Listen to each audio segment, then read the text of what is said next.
Chers téléspectateurs, nous vous disons merci pour l'accueil que vous nous réservez chez vous. Et c'est le docteur Paul Kabasele. Je vais partager avec vous une parole que le Seigneur me met à cœur. Je voudrais qu'ensemble nous puissions lire dans l'Évangile selon Luc, au chapitre 9, du verset 57 au verset 62. Pendant qu'ils étaient en chemin, un homme vint dire à Jésus, « Je te suivrai partout où tu iras. » Jésus lui répondit, « Les renards ont des tanières et les oiseaux du ciel ont des nids, mais le Fils de l'homme n'a pas un endroit à lui où prendre du repos. » Jésus dit à un autre, « Suis-moi. » Mais cet homme lui dit, « Seigneur, permets que j'aille d'abord enterrer mon Père. » Jésus lui répondit, « Laisse aux morts le soin d'enterrer leurs morts.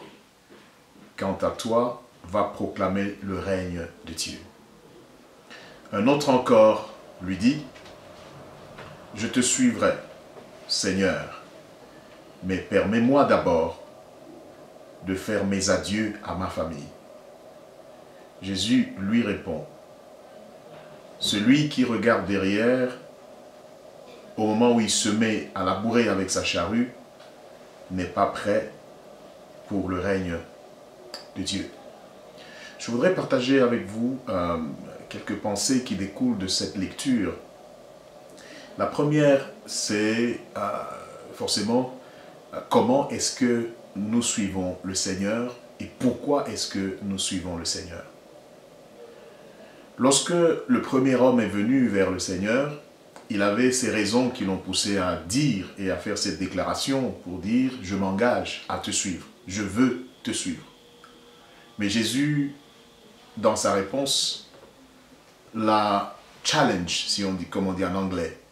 Jésus lui a dit « Je n'ai pas où dormir, les renards sont même mieux que moi, les oiseaux ont des nids, mais moi je n'ai pas où dormir. » Je ne sais pas si cet homme suivait Jésus parce qu'il avait un intérêt. Il se disait que bon, là où il dormira, moi je dormirai. Mais Jésus le met devant un fait pour dire, si tu me cherches et tu décides de me suivre afin d'obtenir quelque chose, je n'ai pas ce que tu cherches. J'aime la sincérité du Seigneur Jésus ici. Vous vous rendrez compte que partout où le Seigneur passait et le message qu'il donnait, il ne flattait pas. Il ne proposait pas des choses, il ne promettait rien, mais il disait simplement qu'il donnait la vie. Simplement. Jésus est venu pour donner la vie. Aujourd'hui, beaucoup de ceux qui viennent dans nos églises doivent reconsidérer les mobiles pour lesquels ils suivent le Seigneur.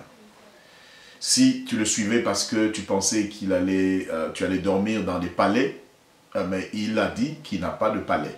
Si tu le suivais parce que tu pensais qu'il allait te loger dans des hôtels 3 et 4 étoiles, 5 étoiles, il dit que les oiseaux ont des nids, mais lui n'en a pas. Il n'a même pas où dormir. Donc Jésus s'est présenté comme un pauvre. Et si tu t'engageais à le suivre, ce n'est pas parce que tu attends de recevoir quelque chose de lui, mais tu t'engages à le suivre pour ce qu'il est, simplement pour ce qu'il est, source de vie.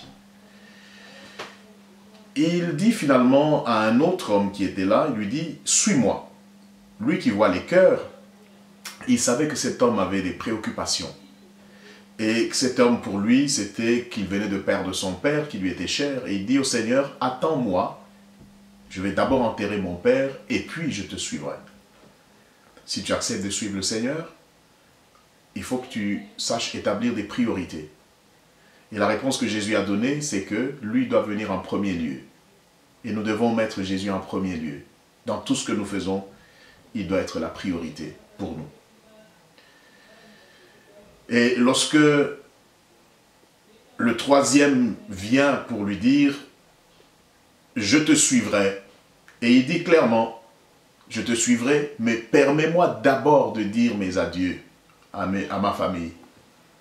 Il avait envie de suivre le Seigneur, mais il était encore attaché à sa famille. il avait envie de suivre le Seigneur, mais il était encore retenu par le passé.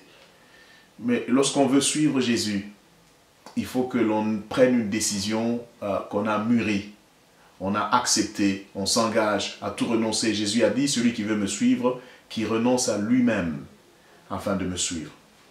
Aujourd'hui, on a des chrétiens qui ont une vie instable simplement parce que la manière dont ils ont commencé leur marche avec le Seigneur, ils n'ont pas respecté les principes que nous devons respecter lorsque nous décidons de le suivre. Suivre Jésus, c'est la loi du tout ou rien. Ou c'est lui, ou c'est personne. On ne peut pas le suivre et en même temps suivre un autre maître. Si nous acceptons de le suivre, ça veut dire que nous avons compris que notre vie ne peut être comblée qu'en lui et par lui. Et que nous n'avons pas besoin de nous préoccuper du passé, nous n'avons pas besoin de nous préoccuper des choses qu'il pourrait nous donner. Et d'ailleurs, il a dit, cherchez premièrement le royaume de Dieu et sa justice. Le royaume de Dieu qui est la vie éternelle. Et il a dit, la vie éternelle, c'est de connaître toi le véritable Dieu et celui que tu as envoyé, Jésus-Christ. Cherchez premièrement le royaume et sa justice et toutes les autres choses vous seront données par surcroît. Bien-aimés, je pense que Jésus est venu comme don de Dieu pour l'humanité, pour toi et pour moi. Jésus est venu pour nous montrer le chemin qui mène au Père. Jésus est venu pour nous donner la vie éternelle, celle que le monde ne peut nous donner, mais lui seul est capable de nous la donner. Et si nous l'avons accepté, engageons-nous à le suivre comme des vrais disciples. Engageons-nous à le suivre sans mobile, sans intérêt, sans calcul. Engageons-nous à le suivre résolument. Et c'est de cette manière-là que nous vivrons une vie comblée. Jésus vous aime. Il est le chemin, il est la vérité et la vie. Et si vous ne l'avez jamais suivi, si vous n'avez jamais expérimenté la vie chrétienne, la nouvelle naissance, il est temps que vous puissiez ouvrir votre cœur, que vous puissiez vous repentir et que vous puissiez dire, Seigneur Jésus, entre dans mon cœur, prends le contrôle de ma vie, je veux te suivre de manière inconditionnelle. Je dirais, c'est bon de suivre le Seigneur, mais le suivre de manière inconditionnelle. Suivre Jésus sans condition. Ne dis pas, Seigneur, si tu fais ça, je te suivrai. Si tu me donnes cela, je te suivrai. Suis-le, parce qu'il est le chemin, il est la vérité, il est la vie. Aujourd'hui, si tu as entendu ce message, je veux te dire, c'est le temps de salut pour toi. Humilie-toi, répands-toi et accepte la main que le Seigneur t'a tendue. Accepte-le comme ton Seigneur et Sauveur personnel. Et lui, il a dit, si tu ouvres la porte, il entrera. Il dînera avec toi. Et il te donnera la vie. Et tu vivras le bonheur que lui seul est capable de donner et non pas le monde. Que le Saint-Esprit t'aide à comprendre et à saisir cet appel divin et à donner ta vie à Jésus aujourd'hui. C'est aujourd'hui le jour du salut et si tu entends sa voix, n'endurcis pas ton cœur. Jésus t'aime et il a donné sa vie pour toi. Accepte-le aujourd'hui. Amen.